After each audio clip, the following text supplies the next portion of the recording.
You know, this is where I throw in like a little gag or something like, I look at the sticky note and I go down to the screen, or I have something in front of the screen and then it drops down to see what we're looking at, or I scream at the top of my lungs, but I really don't feel like doing that today. Yep, that's right, we're doing another one done dish. I got rid of the dark background because I realized that probably just posed more issues than it actually did help, so no more dark background.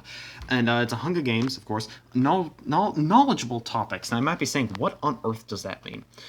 Well, basically, I have taken one single character from every single interest, not from some interests that I have when it comes to games, movies, TV shows, books, and then you got this miscellaneous section of stuff that I didn't really feel like fit into the stuff up here. Now, I didn't do every single, I didn't do, for games, I didn't do every single game that I've played, or for TV shows, I haven't done every single TV show I've watched, because if so, we'd probably be in the hundreds.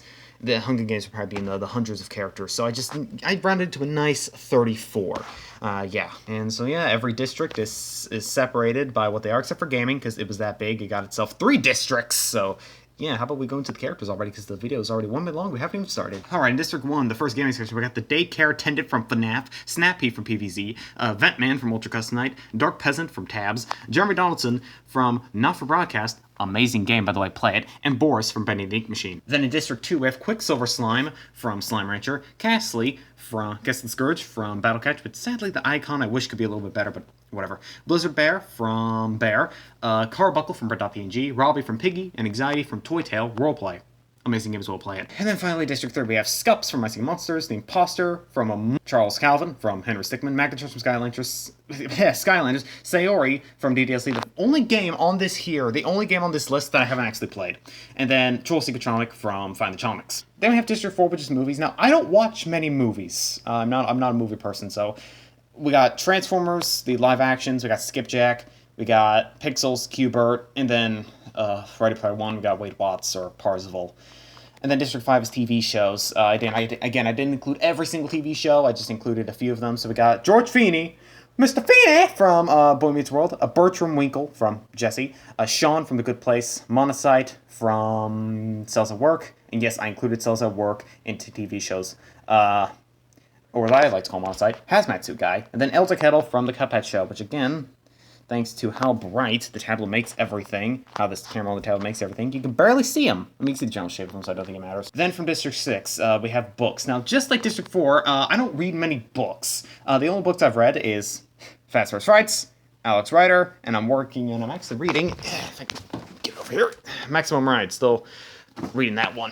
So, yeah, we got for Fast First Frights, the Stitch Wraith for Alex Rider, and for Maximum Ride, we have Iggy right there. He loves bombs. And then for District 7, this is kind of the miscellaneous section. I didn't really, basic stuff that I feel like didn't fit into the others. We got for NASCAR, Kyle Busch, for Metarunner, Tari, for Metarunner, it's not Metarunner, that's Murder Drones, pardon me. For Murder Drones, we have N, technically not like, that's just my favorite, one of my favorite YouTubers of all time, Dose, and then SCP-973-2, and yes, that is Dr. Bob's artwork. There was not really any other easier way I could get SCP-973-2, so I just took it from his video. Took a screenshot of it from his video. Okay, that took we are already 3 minutes in. Focus, please. Please, focus. And we haven't actually started the gosh dangly darn Hunger Games, so crap. How about we do that? As the tributes stand on their podiums, the horn sounds. Skipjack finds a bow, some arrows, and a quiver. Carbuncle stays in the cornucopia for resources. Anxiety runs away from the cornucopia. Castley takes a sickle from inside the cornucopia. Snappy runs away from the cornucopia. Sora takes a handful of throwing knives. SCP-973-2 receives a charter from inside the cornucopia. Sean runs away. Blizzard runs away. Tara runs away. The Stitch Wraith takes a sickle from inside the cornucopia. Charles runs away from the cornucopia. Magnus rips a mace out of Cobble's hands. Parzival runs away from the cornucopia. Q*bert grabs a shovel. I'm sorry, with what hand? Daycare Attendant runs away from the cornucopia. Hazmat Suit Guy, or Monocyte, but he's going to be called Hazmat Suit Guy, receives a charter from inside the cornucopia. Dark Peasant finds a bag full of explosives and runs away from the cornucopia. Jeremy Donaldson runs away from the cornucopia. Alex Rider runs away. Lonnie Dose runs away. Ventman runs away. Iggy clutches a first aid kit and runs away.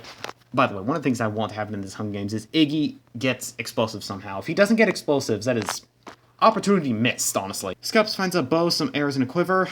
Bertram severely injures the imposter, but puts him out of his misery.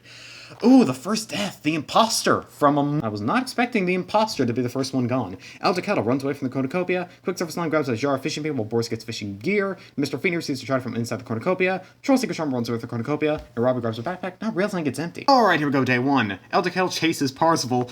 Cubert thinks about home. Anxiety Magnetar's Charles and Lidos raid Cass's camp while she is hunting. SP973-2 tends to Dark Peasant's wounds. Sean begs for Scups to kill him. They refuse, keeping Sean alive. Of course, Why? Why are you trying to beg? Kind of cringe of Sean to do that, honestly. Boris hunts for the tributes. Blizzard is picked by Thorns while picking berries. Tori, daycare attendant, Kyle Bush, and Mr. Feeney from not Mr. Feeney. I mean, these other things. I mean, it kind of stinks the other thing, but not Mr. Feeney. Whatever, fine. N goes hunting. Robbie constructs a shack. Skipjack, Iggy, Jeremy Donaldson, and Troll Secret Charm raid Bertram's camp while he's hunting. Alex Ryder tries to spearfish with a trident. Snappy sprains his ankle while Rudiger from Sayori. Not gonna lie, the idea, trying to think about that is actually pretty funny. The Citrix tends to hazmat suit guy's wounds. Ventman is Ventman is pricked by thorns while picking berries. Quicksilver Slime sees smoke rising in the distance, but decides not to investigate, and Carbuncle goes hunting. 5 cannon shots behind the distance. The imposter, Tari, daycare attendant, Kyle Bush, and Mr. Phoenix! Alright, night one. N and Castley tell stories about themselves to each other. Blizzard loses sight of where she is. Scott sets it exposed off. Sorry. You kill off the two that I was actually rooting for, you Iggy defeats Boris in a fight but spares his life. Snap Pete questions his sanity. Parzival falls into a pit and dies. Robbie receives a hatchet from an unknown sponsor. My hand's getting tired. The Sith Red goes to sleep. Hazmat guy defeats Bertram in a fight but spares his life. Good job, keep Bertram alive. Keeper cries himself to sleep. Mighty Charles is unable to start a fire and sleeps without warmth. Charles quietly hums. Elder Kettle, Skipjack talk about the troops still alive. Carbuncle and SP973-2 hold hands. Okay then. Quicksilver Slime receives clean water from an unknown sponsor. Anxiety, Dark Peasant, and Ventman cheerfully sing songs together. Sean and Lidos hold hands. Alex Ryder, of course, Alex Ryder receives the explosives. Not Iggy, Alex Ryder does. And then Troll Secret Charm thinks about winning, as of course. Alright, moving on to day 2. Troll Secret Charm defeats Lidos in a fight but spares his life. Hazmat Suit guy travels to higher ground. Magnetron's attempts to climb the street but falls to his death. Nice job. SB973-2 goes hunting. Iggy questions his sanity. Understandable. Sean falls to a pit. Seriously, Sean, that's how you go? I expected better of you. Ventman explores the arena. And Blizzard, Boris, and Anxiety raid the Stitch Wraith's camp while he is hunting. Scup sees smoke rising in the distance, but decides not to investigate. And then Bertram, Snappy, Castle, and Elder Kettle, and Robbie hunt for the tributes. Pardon me, I thought they were about to rob... Robbie's camp. Oh, I am not a comedian. Charles and Alex Ryder split up to search for resources. Cubert searches for firewood. Dark Peasant diverts Quicksilver Slime's attention and runs away. Carbuncle stalks Skipjack. 5 cannon shots. Give her the distance. Jeremy Donaldson, Sayori, Parzival, Magnecharge, and Sean. Alright then, that's a lot of death right there. Actually, District 1 only lost 2. District 2 has everyone still alive, surprisingly, so congrats. District 3, only 3 are dead, actually. 3 are dead. District 4, only 1's dead. District 5, only 1's dead. District 6 is going well. District 7 actually lost 2. That is not good. And the kills. Bertram's got a kill. He's seriously the only person that has a kill that is alive. Oh, no, Scuffs has 2 kills, never mind. Oh, right, because he killed Sayori and Jeremy Donaldson. Okay, well, it's not the end of the world, because I still have some people I like to root for, like Carbuncle, Blizzard, Skipjack, Hazmat. Okay, I still got a lot of people to root for, so not everyone that I was rooting for is dead, but the 2 main ones I actually did kind of care about are kind of dead. Except for Carbuncle and Skipjack. They're kind of amazing. Alright, night 2. Of course, Cubert receives the explosive, not Iggy. Skipjack, Dark Peasant sleep in shifts. Iggy destroys Boris' supplies while he is asleep and screams for help. Blizzard screams for help as well. A lot of screaming going on. Anxiety passes out from exhaustion, and so does Robbie. There's a lot of screaming and a lot of passing out, surprisingly. Lidos is unable to start a fire and sleeps without warmth. Troll Secret Charm tends to his wounds. Castley, SB973-2, and Alex Ryder cheerfully sing songs together. Bertram kills Quicksilver Slime while he's sleeping. No! Bertram, how could you? How could you? Ugh. Hair in my mouth. Carbuncle attempts to start a fire, but is unsuccessful. Hazmat guy also starts a fire, but he's actually successful this time. Scup stays awake all night. Ventman tends to his wounds. Elder Kettle begs for Citrus to kill him. He refuses, keeping Elder Kettle alive, and Snappy and Charles hold hands. I'm sorry, where's the hands on Snappy? You know I have to. Day 3! Elder Kettle defeats Bertram in a fight but spares his life. Iggy goes hunting. Scup sets an explosive off, killing Blizzard, Hazmat guy, Robbie, and N. Why does Scup get the explosives and not Iggy? Ventman sees smoke rising to the distance, decides not to investigate. That was probably the explosive. Castley hunts for the tributes. Alex Ryder diverts Skipjack's attention and runs away. Lidos diverts Anxiety's attention and runs away. Cubert receives fresh food from an unknown sponsor. Boris and Troll Secret Charm work together for the day. Charles receives clean water from an unknown sponsor. Snap Pete, the Stitch Wraith, and Dark Peasant hunt for the tributes, and Carbuncle runs away from SP973-2. Honestly, I could agree with running away, honestly. Oh, just look at that, another 5 cannon shots right here in the distance. Quicksilver Slime, Blizzard, Hazmat Suit Guy, Robbie, and N. Night 3! The Stitch Wraith sets up camp for the night. Scups defeats Skipjack in fight but spares his life. Bertram, Elder Kettle, Iggy, Charles, and Dark Peasant sleep in shifts. Lido sets up camp for the night. Vetman quietly hums. Snappy defeats Boris in a fight but spares his life. Cubert, Alex Ryder, Carbuncle, and Carbuncle discuss the games and what might happen in the morning. Anxiety strangles Trollsy Charmac after engaging in a fist fight. And then Castle begs for SB973-2 to kill her. It refuses to keep Caxley alive. I was not expecting that. Alright, day 4. Boris makes a wooden spear. Elder attempts to climb a tree, falls on Skipjack, killing them both. You know, I was hoping you'd redeem yourself, but apparently no. Bertram and the Stitch Wraith work together to drown Cubert. Alright then, Bertram was racking up the kills. Anxiety receives a hatchet from an unknown sponsor. Lido, Scups, Iggy, and Dark Peasant hunt for the tributes. Carbuncle receives fresh food from an unknown sponsor. Charles chases Castley. Vetman diverts SB973-2's attention and runs away. Snappy tries to spearfish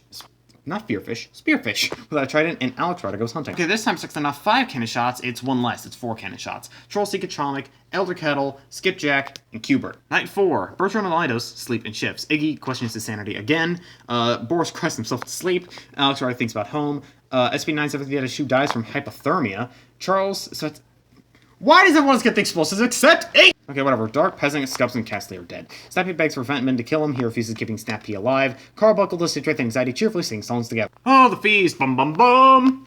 The cornucopia is replenished with food, supplies, weapons, and memoirs from the tribute's families. Boris doesn't go to the feast. Alex Ryder also doesn't go to the feast. He doesn't really want to die. Snappy stuffs a bundle of dry clothing into a backpack before sprinting away. Why? You don't need clothes, you're a plant. Lidos and Bertram get into a fight over raw meat, but Lidos gives up and runs away. Veman doesn't go to the feast either. Iggy doesn't go to the feast either. Stitch Wraith, Charles, and Anxiety get into a fight. The Stitch Wraith triumphantly kills them both. Oof. And Carbuncle stuffs a bundle of dry clothing into a backpack before sprinting away. Again, why? Day 5. Alex Ryder overhears Boris and Snappy talking in the distance. Iggy runs away from the Ventman. The Stitch Wraith chases Bertram. And Carbuncle begs for Lidos to kill him. He refuses, keeping Carbuncle alive. Okay, we got ourselves an arena event. The arena's border begins to rapidly contract. Lidos survives. Ventman survives. Boris survives. Iggy survives. Carbuncle restrains Snappy to a tree, leaves him to die. And Bertram survives. Alex Ryder survives. And the Stitch Wraith is electrocuted by the border. 8.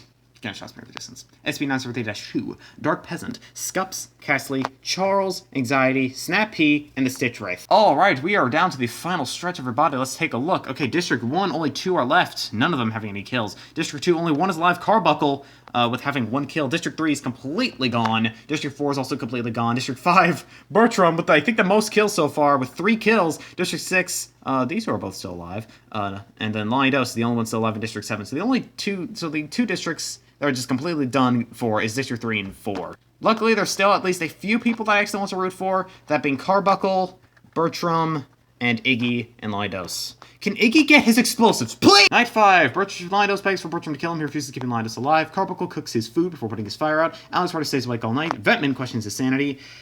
Iggy tries to treat his infection, and Boris receives clean water from an unknown sponsor. Day 6. Lidos practices his archery. Alex Ryder tends to Iggy's wounds. Carbuncle, Boris, and Bertram get to fight. Carbuncle triumphantly kills them both! Alright. Venom accidentally done his blind mind while trying to arm it. Okay, at least it wasn't Iggy, but at the same time! 3 cannon shots. We have the distance. Boris, Bertram, and Vetman. Night 6.